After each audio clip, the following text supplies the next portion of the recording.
Me da mucho gusto que estén aquí. Es lunes de Semana Santa y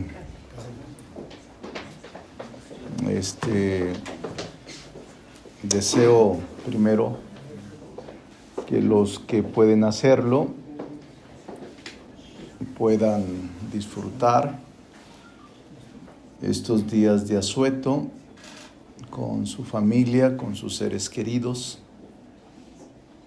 y que sirvan para hacer una profunda reflexión,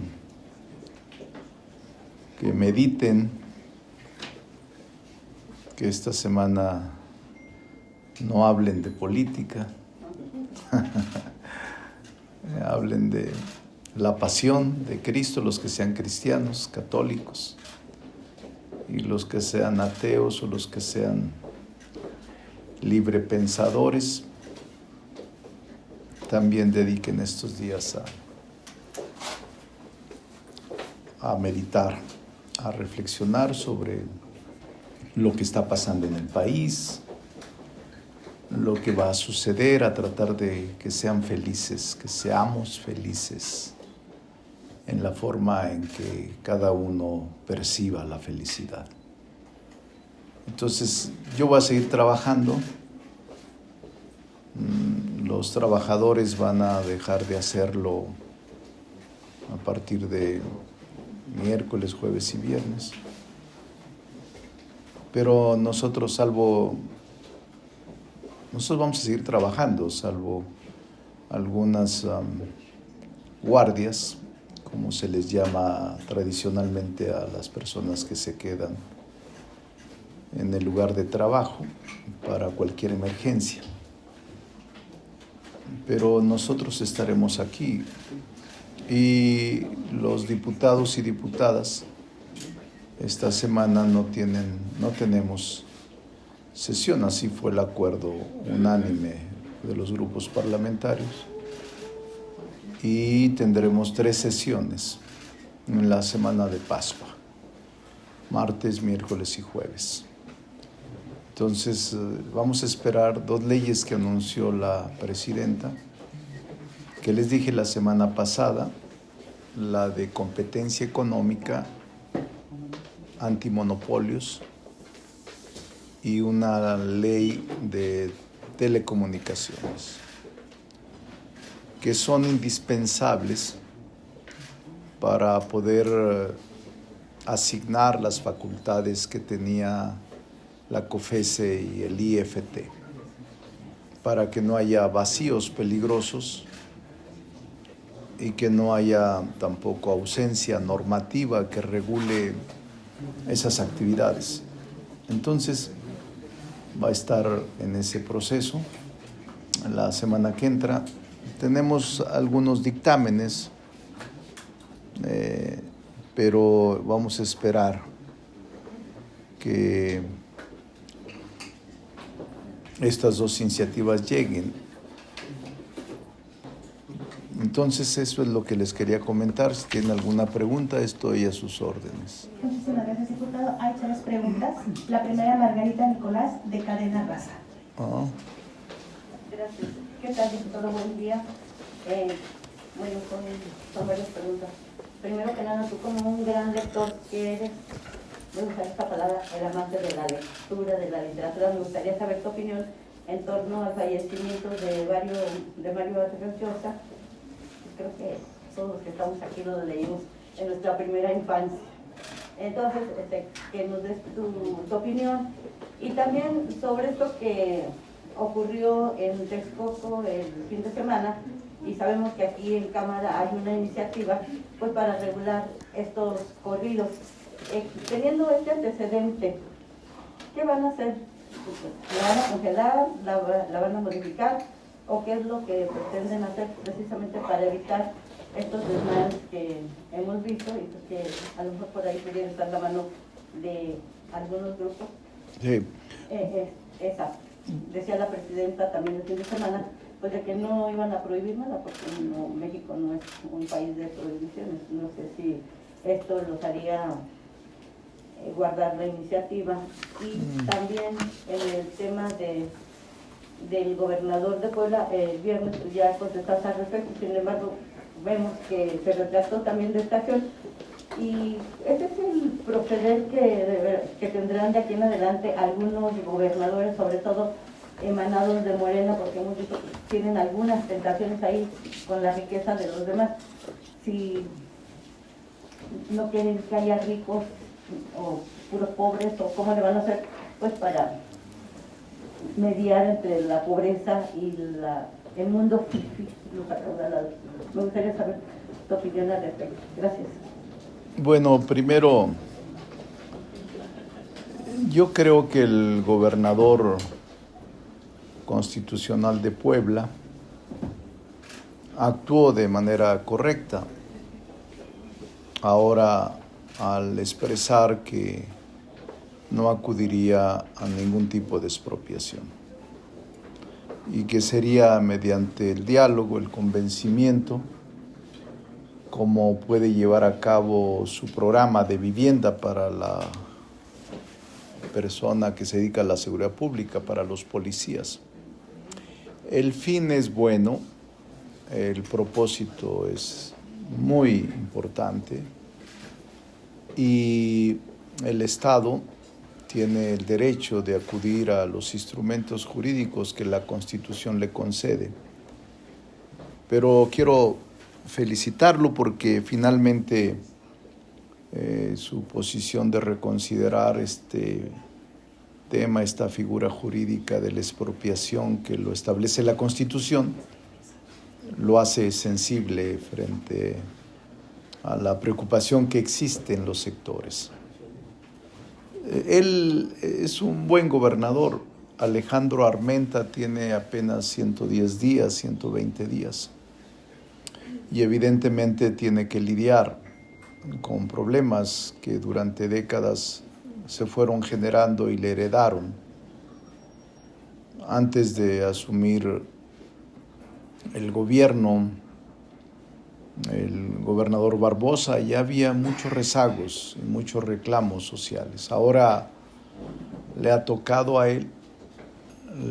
a él resolverlos, atenderlos y tratar de sacarlos adelante. Yo tengo mucha confianza en Alejandro Armenta y estoy seguro que va a dar solución, va a conciliar entre unos y otros. Y uno gobierna para todos. Yo ya fui gobernador de una entidad federativa y tienes que gobernar con equilibrio. Ajá, diputado, perdón. Teniendo todos los recursos legales para hacer una expropiación, se va de la amenaza y casi extorsión, o me das o te quito. Y bueno, pues yo que me acuerdo en Zacatecas, tú nunca recurriste a esta figura nunca. De la amenaza. Entonces, pues que todos los gobernadores les digan a los que tienen extensas propiedades, pues que les den la mitad, porque si no se las van a quitar todas, ¿no? No. Y digo, si esa es la finalidad de amenazar y de amedrentar a quienes tienen más. Gracias. No, yo creo, Margarita, que él ya lo hizo la rectificación. Siempre se tiene que acudir a esas figuras jurídicas que la Constitución permitan cuando ya no haya otro propósito y cuando se trate de fines de utilidad pública, de beneficio social y colectivo. Pero creo que eso ya lo superó.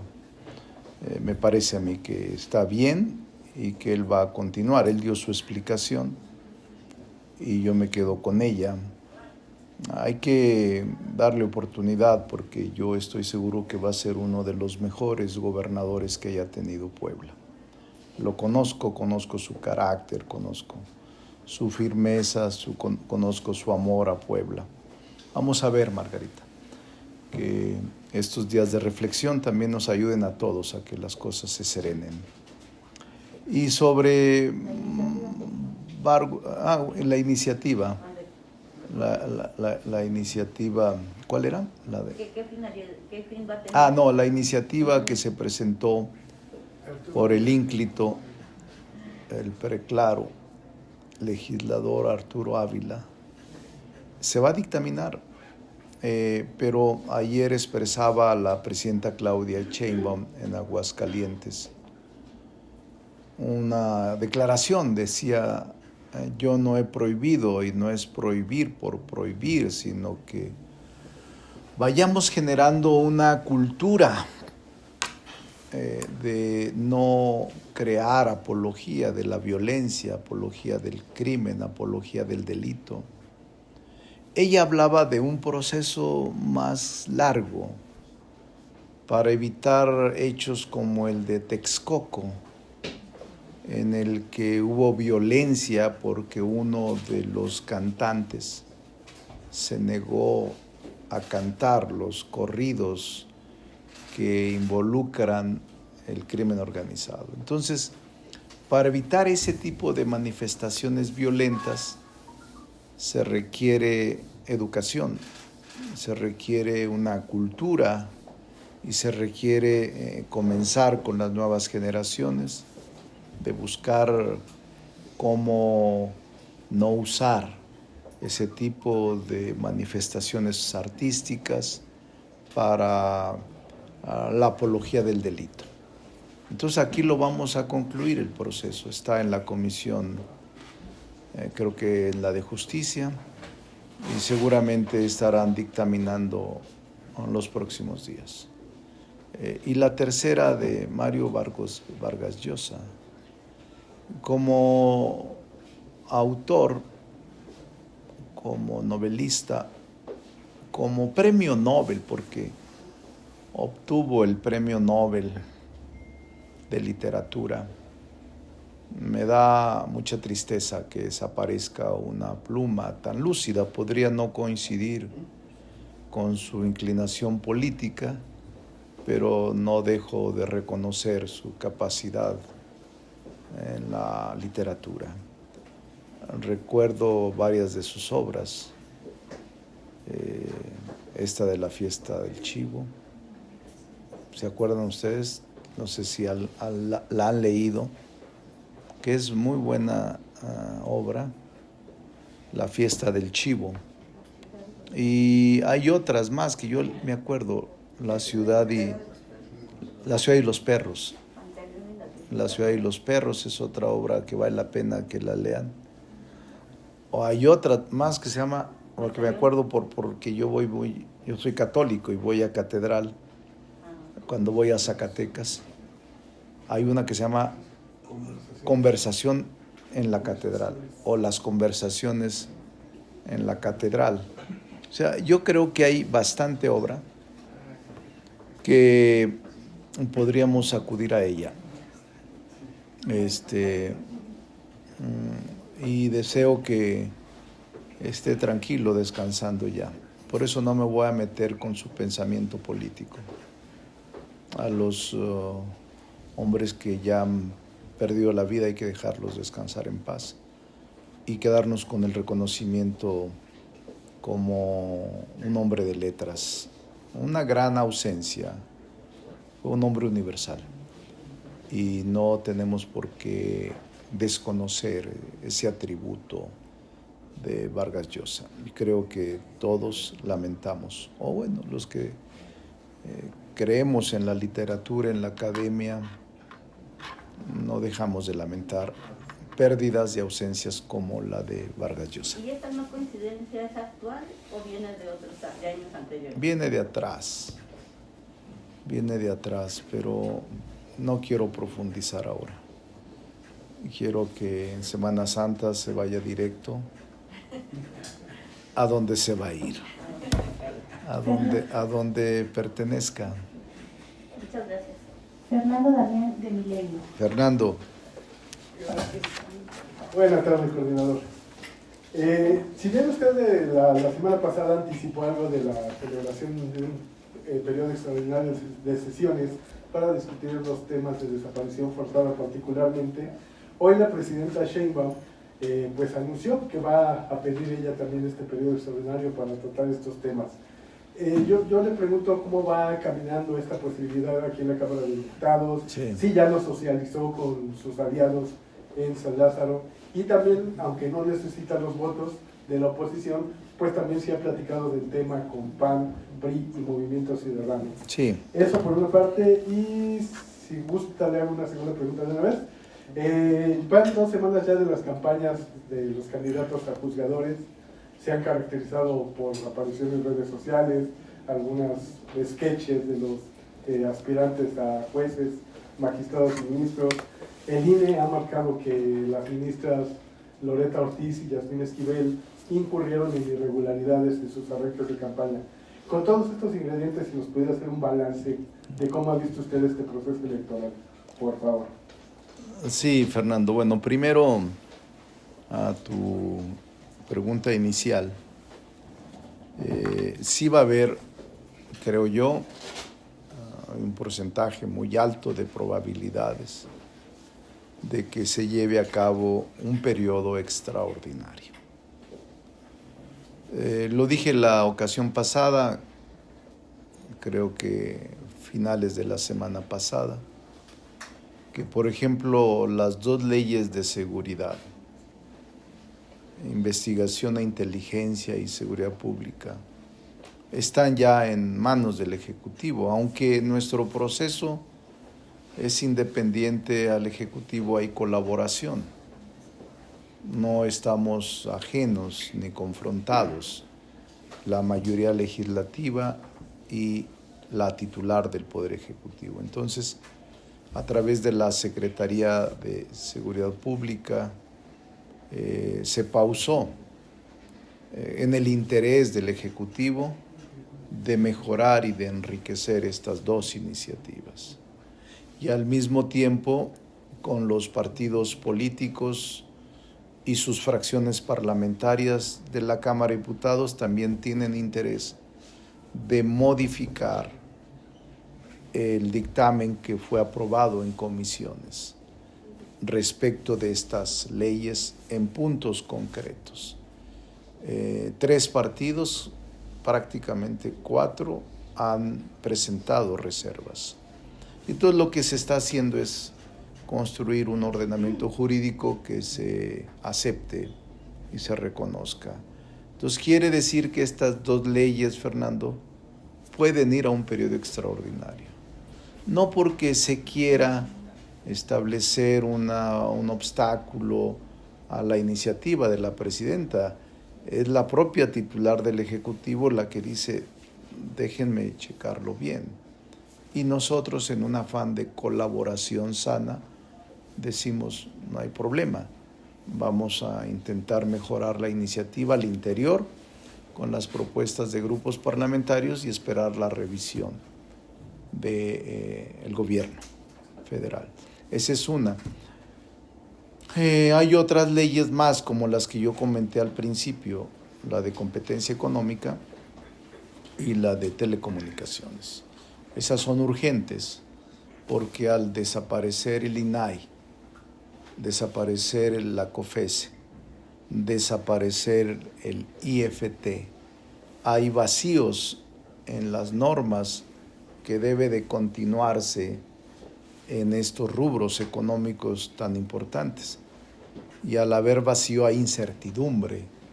Entonces hay que reglamentar toda la actividad de la competencia económica y del IFT, cuyas funciones no se han distribuido en leyes reglamentarias, sino solamente se describieron de manera muy amplia en la Constitución General de la República cuando modificamos esta. Entonces, tenemos tiempo. Yo pudiera decirle que proyectamos un periodo extraordinario finales de junio, lo he dicho, 3ª o 4ª semana de junio, o en el mes de julio, lo que más convenga. Y aunque tenemos mayoría calificada para convocar en la permanente, hay que hablar con los grupos parlamentarios. Yo lo hago. Sí los necesitamos, a los grupos de oposición, que en este caso están fuera del área de acción del bloque que hemos establecido para la constitucionalidad, progreso, legitimidad de las acciones del gobierno. Los que están fuera de esta alianza, PAN, PRI y MC, lo respetamos y platicamos con ellos para lograr acuerdos. A veces se logran, a veces no, pero hay que hablar con ellos para este propósito. Con el cúmulo de temas pendientes que existen, ¿bastaría un solo periodo extraordinario de sesiones? Podría ser un solo periodo, si es que dentro del periodo integramos todo lo que falta. Recuerda, Fernando, que en este caso el periodo extraordinario se convoca primero por la permanente con sus 2/3 partes y segundo para un fin específico o para fines específicos. Entonces, cuando se convoque, tendrá que decirse para qué propósitos, no podrá ser abierto. Se convoca periodo extraordinario para la ley de inteligencia, seguridad, competencia, ley esto, o sea, tiene que describirse y tiene que tenerse las iniciativas de las cuales vamos a trabajar en el periodo extraordinario y qué cámaras van a ser convocadas en el caso de que se trate de legislación o de tratados internacionales donde son facultades exclusivas de alguna de las cámaras, en este caso del Senado de la República. Ahorita hay 3 instrumentos que la presidenta planteó la semana pasada. Los 3 son facultad del Senado, no necesitan de la Cámara de Diputados. Los 3 instrumentos que presentó el viernes al Senado son competencia exclusiva del Senado. Nosotros estamos a la espera de las otras iniciativas y también estamos revisando de la agenda nuestra cuáles pudiéramos proyectar para su aprobación. ¿Y el balance de la elección judicial, por favor? El balance es positivo. Es que es una elección inédita. El balance de la elección del Poder Judicial es, para mí, positivo. Nadie sabía, los jueces, los magistrados, o los académicos o juristas que se inscribieron y que están participando, nunca habían hecho una campaña. No estaban involucrados en actividades de carácter político electoral.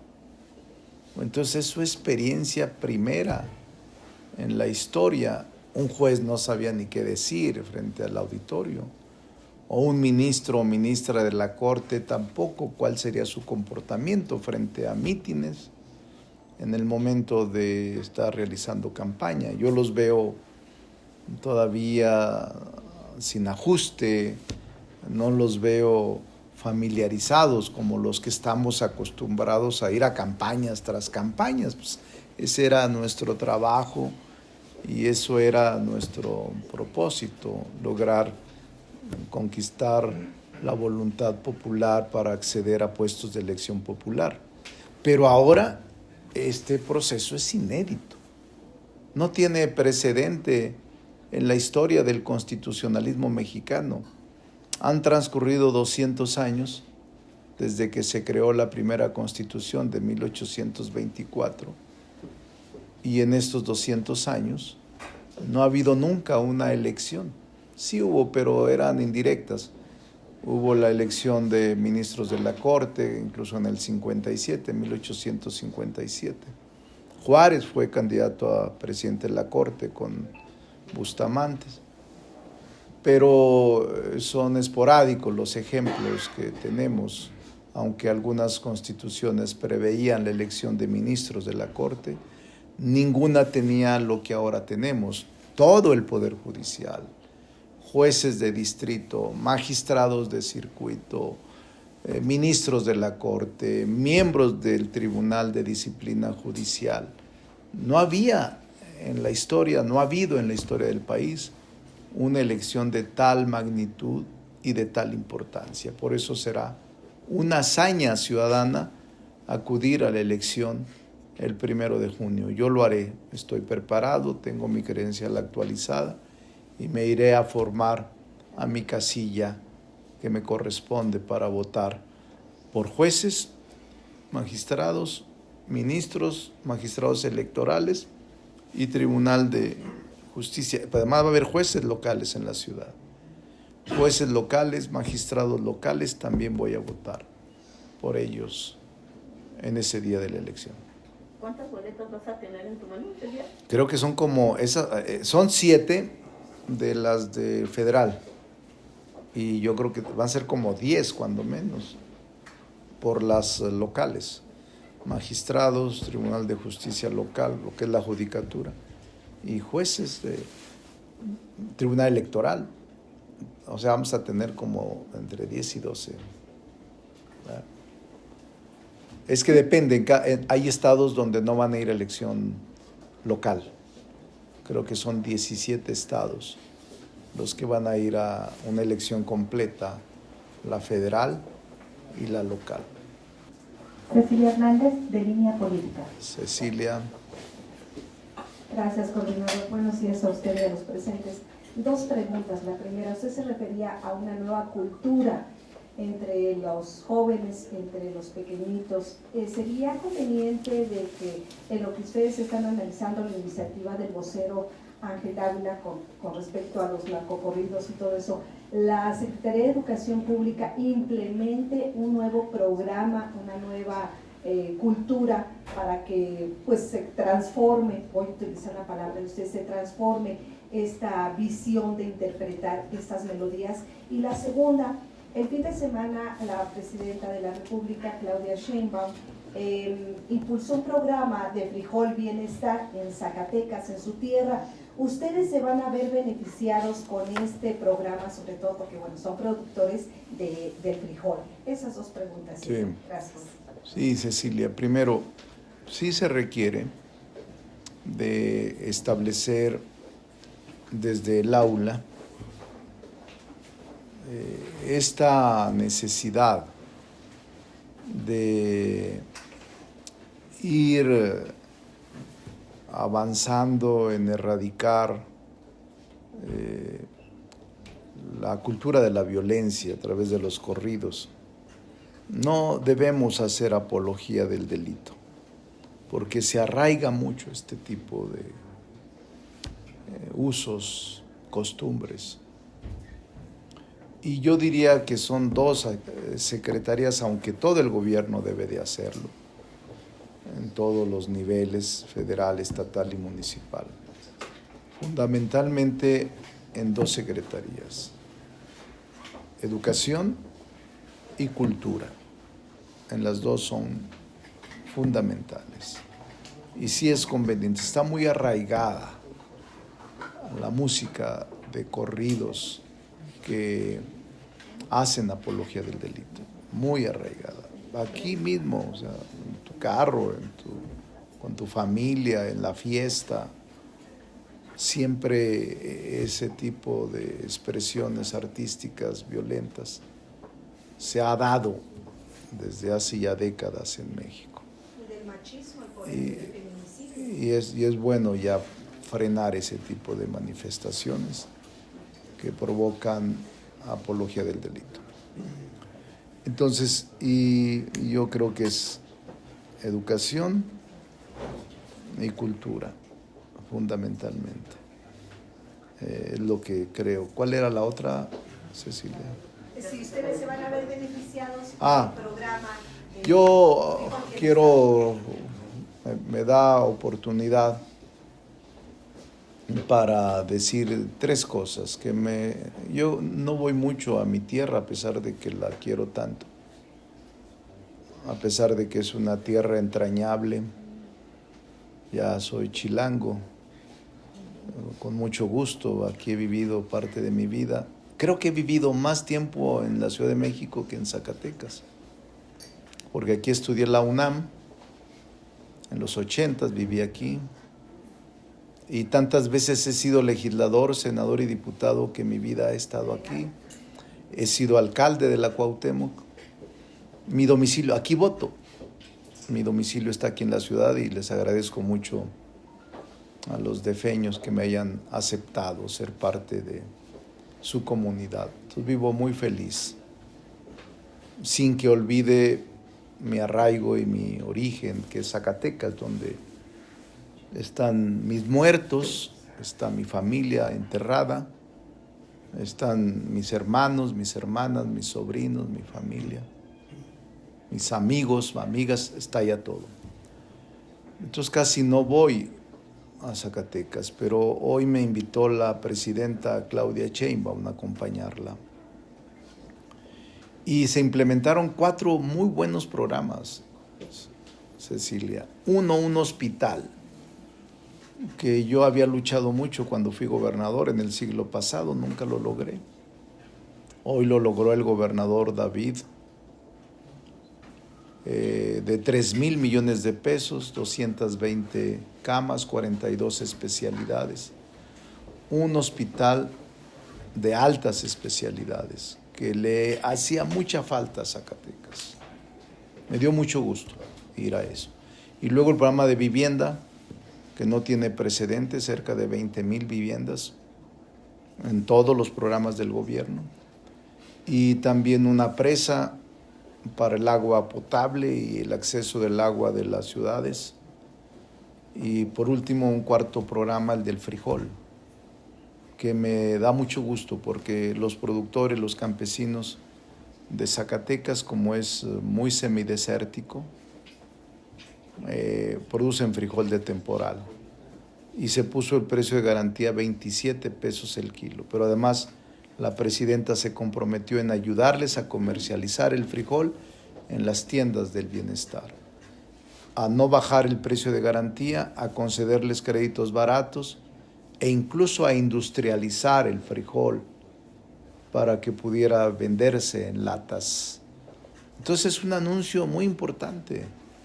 En Zacatecas un porcentaje muy alto de campesinos se dedican a sembrar el frijol. Es de justicia social y de reconocerle a la presidenta Claudia Sheinbaum estos 4 anuncios tan importantes. Y también me dio gusto constatar en Zacatecas 3 cosas que pocos están enterados. Uno, el de la seguridad. Cuando David tomó posesión como gobernador, Zacatecas era el último lugar en seguridad pública. Y en 3 años logró bajar la incidencia delictiva, que ahora es de los estados más seguros del país, según las cifras y según los comentarios de los zacatecanos y zacatecanas. Segundo ejemplo de lo que hizo el gobernador David: evitó el quebranto de la economía del estado. Cuando él llegó no tenía ni para pagar la nómina, ahora está saneada financieramente, no tiene deuda, sigue pagando la deuda que heredó de los anteriores gobiernos del PRI y de otros, y no adquirió un solo 5 de deuda. Es grandioso, es extraordinario. Me enteré ese día, porque ahí lo dijo en su discurso. Y un tercero es la capacidad de generar obras de infraestructura en el estado sin precedentes. Entonces, me dio mucho gusto de ver los logros de los zacatecanos y la capacidad de gestión del gobernador David y de su entendimiento muy sentido, muy agradable entre la presidenta Claudia Sheinbaum y el gobernador David Monreal. Me dio gusto y disfruté. Estuve sábado y domingo. Y los invito porque hay un festival cultural en Zacatecas de primera. Así es de que me halaga mucho mi tierra y su trabajo. Eso nunca se le olvida a uno. Pero ya estoy aquí de nuevo. Y vamos a disfrutar ahora que ya se fueron todos a las playas. Estos días va a estar, los que nos quedamos, va a estar muy agradable la ciudad. Coordinador, pero entonces, ¿se van a ver beneficiados los Monreal o no? Y otra pregunta, si dentro del periodo extraordinario que tienen ustedes contemplado, quizás dentro de 2 meses, está el tema que propuso la presidenta en la mañana sobre desapariciones forzadas. Sí, está en eso. No, claro, nosotros somos productores, yo soy productor. Producimos, no tenemos un rancho al norte desde hace casi 100 años. Ese rancho es de los Monreal, eran de mis bisabuelos, se llama Puebla del Palmar, el rancho de mi familia, y producen frijol, maíz, chile, tienen ganado, está como a 10 kilómetros de Fresnillo, como 15.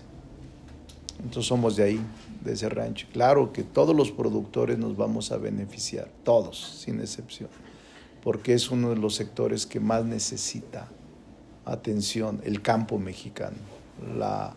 Los ganaderos deben ser recuperados, los pescadores, los productores de cítricos, o sea, el campo es solución, no es problema. Otro campo es posible. Yo escribí un libro en Porrúa, debe estar publicado en este editorial, que se llama Otro campo es posible. Y yo soy de campo, mi origen es campesino, y por eso estos anuncios siempre me llenan de alegría para ayudar a la gente del campo, y desde aquí, desde la Cámara, siempre hacemos todo lo posible por impulsar estos programas en beneficio de los campesinos. Entonces sí va a haber beneficios, y yo estoy seguro que los productores del campo de Zacatecas, que son mayoría productores de frijol, se van a ver beneficiados. Y sobre la convocatoria de la presidencia para desapariciones forzadas. No, eso también, es que mire, en el caso de las iniciativas enviadas por la presidenta Claudia Sheinbaum sobre desapariciones de personas, ella, en uso de sus facultades, lo envió a la Cámara de Senadores como Cámara de Origen. Y a pesar de que se iba a aprobar esas iniciativas la semana pasada, la presidenta Claudia Sheinbaum, por petición de los grupos de buscadores, asociaciones civiles y personas que tienen a sus familiares desaparecidos, decidió escuchar a todos los colectivos por conducto de la secretaria de Gobernación, Rosa Isela. Y entonces están en ese proceso, tienen 2 semanas escuchándolos. Una vez que concluye el diálogo, seguramente con aportaciones de los colectivos, se van a modificar esas iniciativas, y entonces sí, el Congreso estará en aptitud de aprobar esas reformas para beneficio de las personas que tienen este problema tan grave. Yo tengo familiares también en esas condiciones, pero digo, yo creo que mucha gente en México tenemos esa condición lamentable. Pero estoy seguro que va a resultar algo positivo de este diálogo que está llevando a cabo la secretaria de Gobernación, Rosa Isela Rodríguez. Diputado, en ese periodo. Sí, no, ya faltan 15 días. Yo me temo que no van a dar tiempo para escucharlos a todos, creo yo. Sin embargo, si se acelera, a lo mejor sí. Diputado, en esta iniciativa debe quedar muy claro lo que se refiere a desapariciones forzadas por parte de las autoridades, porque de acuerdo a los datos que daban precisamente el mismo gobierno, que casi el 90%, 80-90% de la mayoría de estas agresiones es por parte de autoridades en sus 3 niveles de gobierno, y los demás son particulares, sobre todo de crimen organizado, porque pareciera que eso fue lo que les causó mucha molestia, ¿no? De que el ONU de Derechos Humanos pues dijera que el Estado es cómplice o que no investiga estas desapariciones. Que quede bien establecido Sí, cuáles van a ser precisamente estas conductas que se van a tipificar seguramente, como delitos, sí. Y que no se ofendan las autoridades cuando se les haga una crítica por parte de los organismos internacionales. Sí, seguramente eso va a estar dentro de la ley, de las reformas que se están planteando, Margarita. Entonces vamos a esperar que concluya el diálogo, y luego ya nos tocará a nosotros reformar la ley en los términos en que el diálogo haya consensado, los términos que lo haya hecho. Este es el libro que escribí hace mucho. Otro campo es posible. Este es de Editorial Porrúa. No, ya tiene mucho, yo creo que lo escribí hace como 8 o 10 años. Pero ahora que van a estar tranquilos, no sé si Saramago escribe un libro muy bonito que se llama El Evangelio según Jesucristo. Sí, creo que sí, ¿no? Léanlo. ¿Ya lo leíste, Margarita? No, tú eres también devoradora. Ya te voy a decir, Margarita la devoradora. Pero no De libros. ¿De qué otra cosa querías, Margarita? Bueno, nos vemos. Aquí voy a andar yo. Si se les ofrece algo, voy a estar aquí. Aunque voy a leer, escribir, porque tengo 2 cosas que escribir. Terminar un libro sobre García Salinas, que estoy terminando. Espero ya la semana que entra concluirlo, porque la editorial me lo pidió para esta semana, no voy a poderlo concluir. Francisco García Salinas, Tatapachito, un gobernador extraordinario de Zacatecas, y estoy ya por terminarlo. Muchas gracias. ¿No eres papá de Amalia García? Pendientes. No, eso fue en 1830.